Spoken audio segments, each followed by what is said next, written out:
इस बार हमारे अनुभूति कार्यक्रम का ट्रेनिंग प्रोग्राम नरोन्हा प्रशासनिक एकेडमी भोपाल में संपन्न हुआ।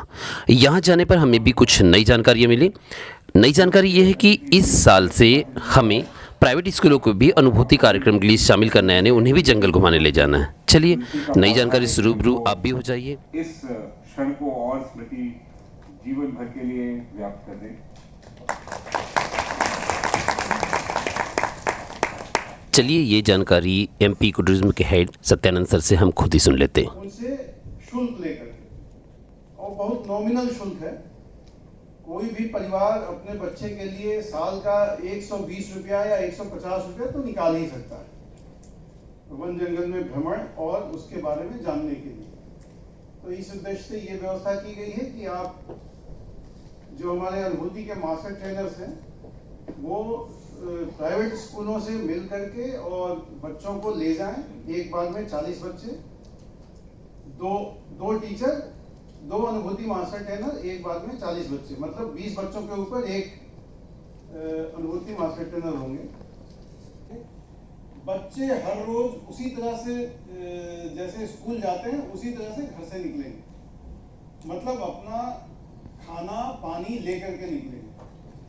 अंतर सिर्फ ये है कि उस दिन जंगल में घूमने लायक जूते पहन के आएंगे। ये ध्यान रखिए, कपड़े और जूते जंगल के योग्य हो, भड़कीले कलर के ना हो, और कोई अंतर नहीं है। और ये पैसा इको पर्यटन का खाता है हर वन मंडल में, उसमें जमा कराएंगे स्कूल वाले या कोई भी संस्था। टारगेट है हमारा 2 लाख। अभी तक अनुभूति में हम हर साल 1,20,000 लोगों को मैक्सिमम ले जाते थे और हर कैंप में 120 छात्रों को ले जाते थे, लेकिन इस अनुभूति प्रोग्राम में केवल 40 लोग जाएंगे। ट्रेनिंग्स आते हैं वो मिक्स लॉट रहता है, सबका बिहेवियर बड़ा अलग रहता है, तो जो इन्वॉल्व नहीं है तो हमारी कोशिश होनी चाहिए। उम्मीद करते कि हमारी ये ट्रेनिंग देख के आपको भी एहसास हुआ होगा कि आप भी इस ट्रेनिंग स्थल पे हैं। चलिए ट्रेनिंग का तो ये माहौल आपने देख लिया। इसके बाद अगले दिन जो हमें जंगल घूमने के लिए ले जाया गया तो उसकी भी कुछ झलकियाँ देख लीजिए। जंगल घूमने का भी आपको मज़ा आएगा, वादा रहा। चालू हो गया। आइए सर, अशफाक सर, चलिए हम लोग बस की ओर चले। अभी सुबह जाना है जंगल, अपनी उचित जगह देखते हैं। आज सुबह हम 5 बजे जाग चुके थे और 6 बजे दोनों बसें लग चुकी। सभी साथी लोग आए और बस पे बारी बारी से सवार हो गए। अब हमें इंतज़ार था देलाबाड़ी के जंगल देखने का।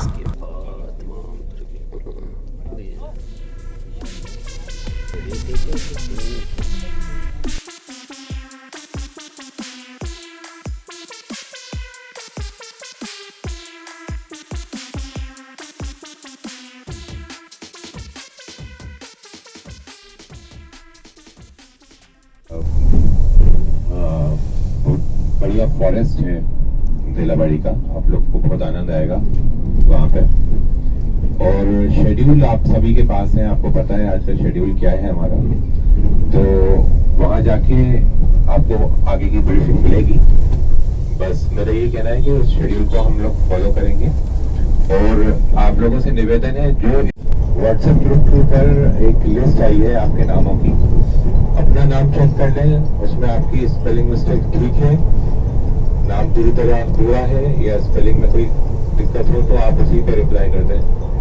यही नाम आपके सर्टिफिकेट्स के ऊपर होंगे, इसलिए एक बार उसको अच्छे से चेक कर लें। और यदि कोई मिस्टेक है तो अपना सही नाम लिखकर ग्रुप के ऊपर वापस भेज दें।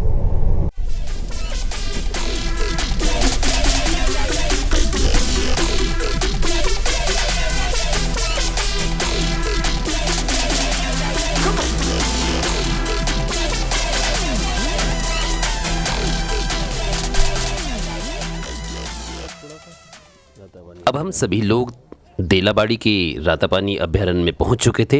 अब हमें इंतज़ार था जंगल घूमने का, नेचर ट्रेल पे जाने का। उससे पहले कुछ जानकारियाँ, क्योंकि हम लोग लोडेड विथ इंफॉर्मेशन आते हैं और अपने फ्रेम ऑफ रेफरेंस से चीज़ों को देखते हैं और बाकी कुछ सुनना ही नहीं चाहते। तो कृपा करके डी लर्निंग भी होना चाहिए, ठीक है। जो आप अभी तक जानते आए हो वही सब सही है और आगे हम कुछ नहीं सुनेंगे, इस मोड से निकल जाइए। अब जो सर बता रहे हैं बरगद के बारे में वो सुनिए। इसमें ये सही है। एक तो आप ऐसा नहीं करना जब बच्चों को सीधा आप पहुंचा के एक जगह खड़ा करके लेक्चर देना कि भाई आप उन्हीं से उगवाओ ना, वो क्या देख रहे हैं, क्या सोचते हैं, क्या जानते हैं, है ना। तो कई चीज़ सही बोलेंगे, कई चीज़ गलत बोलेंगे। तो एक्चुअली उन्हीं में से, क्योंकि आपके 40-50 बच्चे होंगे, उन्हीं में से आप उसको निकालो। ऐसा है आप चुपचाप लेक्चर दे। मोगली उत्सव में वो होने लगा था लास्ट में, पौधे का आप औषधि गुण भर बताओगे, बाकी नहीं बताओगे तो वो भी ठीक नहीं है ना। दूसरा, कई मिसकॉन्सेप्शन है मेरे हिसाब से तो है, आप चेक करके पता करो। जैसे कई लोग बोल रहे हैं कि क्या कि ऑक्सीजन ये 24 घंटा तो चलिए जंगल घूमने जाने से पहले थोड़ी चार्जिंग कर ले, यानी नाश्ता वास्ता हो जाए, फिर उसके बाद, क्योंकि कहा जाता है पहले पेट पूजा बाद में काम दूसरा।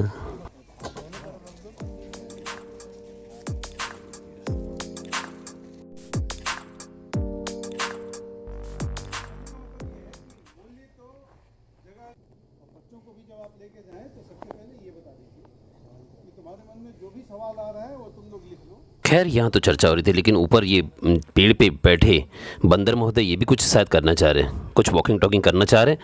हाँ, शायद ये कह रहे, इंसानों जंगल से दूर रहो, ये जंगल हमारा घर है, हमारी भी कोई प्राइवेसी है, भाई निकलो यहाँ से, कोई ज़रूरत नहीं, गेट आउट। शायद यही कुछ कहना चाह रहे। आप समझिए इनकी फीलिंग को, क्या कहना चाह रहे शायद। देखिए, बच्चों को हम ज्ञान नहीं देने के लिए बुला रहे हैं, बच्चों की उत्सुकता जगाने के लिए बुला रहे हैं। चलिए बटरफ्लाई की भी जानकारी ले लेते हैं बटरफ्लाई के विशेषज्ञों से। अभी विंटर्स का समय, ठीक है, अभी आप देखेंगे बटरफ्लाई बहुत ज़्यादा आपको एक्टिव अभी भी बहुत नहीं दिख रही, ठीक है। उसका कारण यह है कि बटरफ्लाई जो है वो कोल्ड ब्लडेड होती है। कोल्ड ब्लडेड का आप अर्थ अच्छे से जानते हैं, है ना। जैसे बहुत सारे रेप्टाइल्स होते हैं, रेप्टाइल्स तो लगभग सभी कोल्ड ब्लडेड होते हैं। इसका मतलब ये है कि वो वातावरण की ऊष्मा से अपने शरीर को गर्म करते हैं। जब उनका शरीर गर्म होता है तभी वो एक्टिव हो पाते हैं। तो बटरफ्लाई भी उसी प्रकार का एक जीव है, कोल्ड ब्लडेड इंसेक्ट होते हैं। तो ये अपने शरीर को गर्म करने के लिए वातावरण की जो ऊष्मा है उसका उपयोग करते हैं, और इनके लिए करीब 15 से 35 डिग्री का जो टेम्परेचर होता है सेंटीग्रेड में, उस टेम्परेचर रेंज में ये एक्टिव होती है। तो अब विंटर्स का समय है तो 15 डिग्री का टेम्परेचर आने में करीब 8 से 9 बज जाता है। मतलब अगर रात ज़्यादा ठंडी हो तो उसको गर्म होने में और 9 बजे के बाद तक का समय लगता है। तो उसी हिसाब से इनकी जो क्रियाशीलता है वो बढ़ती है। तो टेम्परेचर जब एक नॉर्मल रेंज जो 15 से 35 डिग्री है, अब आपको तो पता है मध्य प्रदेश में टेम्परेचर किस रेंज तक जाते हैं, 45 से 50 डिग्री तक पहुंच जाते हैं, है ना। तो वो भी इनके लिए बड़ा इनकन्वीनियंट टेम्परेचर होता है, वेरी हाई टेम्परेचर। तो आप उसमें देखेंगे, अगर आप गर्मियों में तितलियों को देखेंगे तो बड़ी एक्टिव रहती हैं, केवल उड़ती ही रहती हैं, वो बैठती नहीं। लेकिन जो नॉर्मल टेम्परेचर रेंज होगा तो उसमें सभी प्रकार की एक्टिविटी करते हुए आपको दिख जाएंगी, ठीक है।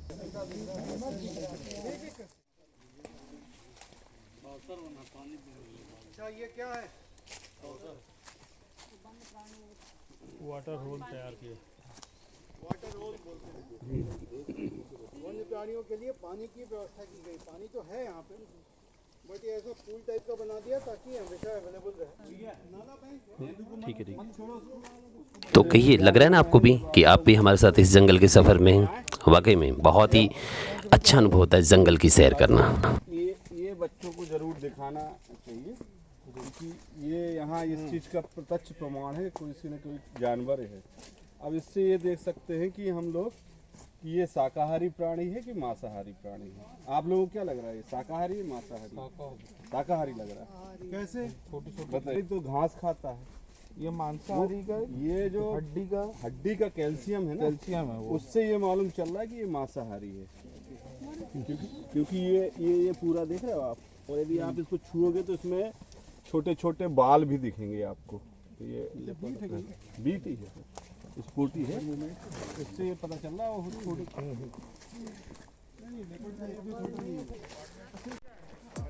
सब लोग आ रहे हैं।